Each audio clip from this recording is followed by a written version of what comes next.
Hamas, officially known as the Islamic Resistance Movement, is a Sunni Islamist organization with a dual political and military role.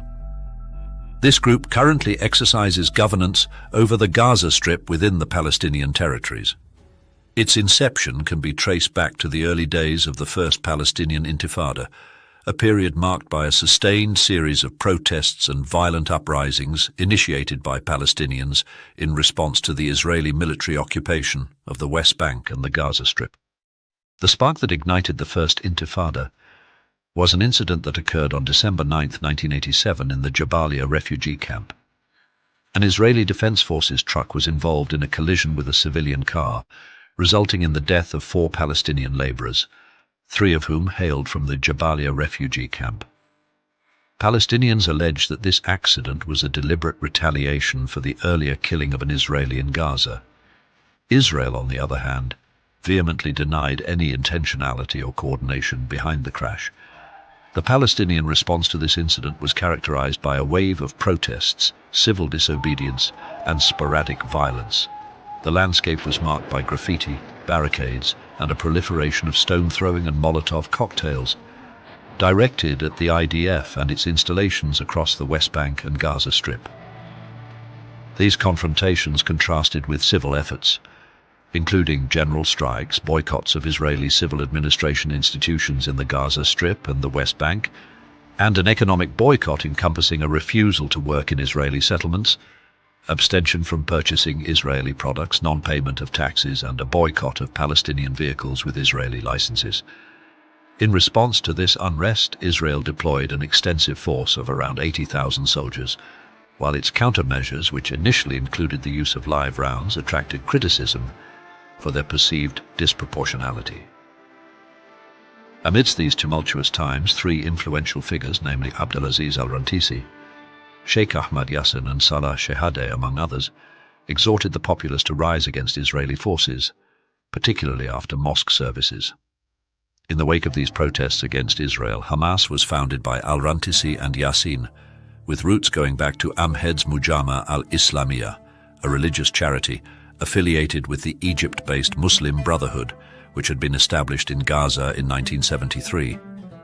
Before the First Intifada, the Israeli administration had looked favorably on the work of Sheikh Yassin and his Islamist group Mujama al-Islamiyah. Israel recognized the group as a charity and in 1979 as an association, while also endorsing their establishment of the Islamic University of Gaza, which later became a hotbed of militancy. Israel may have wanted to nurture a counterforce to the then-enemy Yasser Arafat's Fatah Party and the Palestinian Liberation Organization, or PLO. Whatever the motives, Hamas was to soon turn on Israel.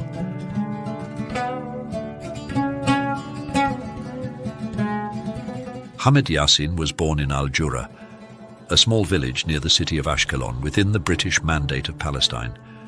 Forced to flee along with his family, they settled in Al-Shati camp after their village was subjected to ethnic cleansing by the Israel Defense Forces during the 1948 Arab-Israeli War.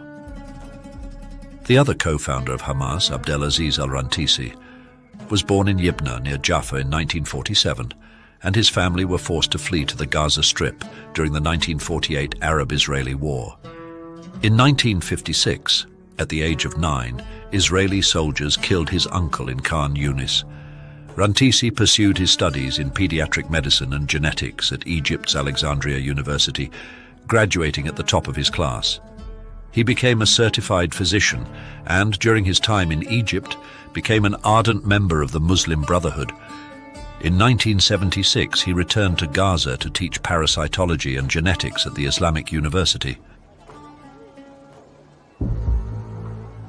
Hamas's initial foray against Israel occurred in the spring of 1989, when the organization abducted and killed 2 Israeli soldiers, Avi Sasportas and Ilan Sadon. During this period, figures such as Shehaid and Sinwar were imprisoned in Israeli facilities. Hamas subsequently established a new entity called Unit 101, led by Mahmoud al-Mabhouh, with the explicit mission of abducting soldiers. The discovery of Sasportas' body prompted an intense Israeli response.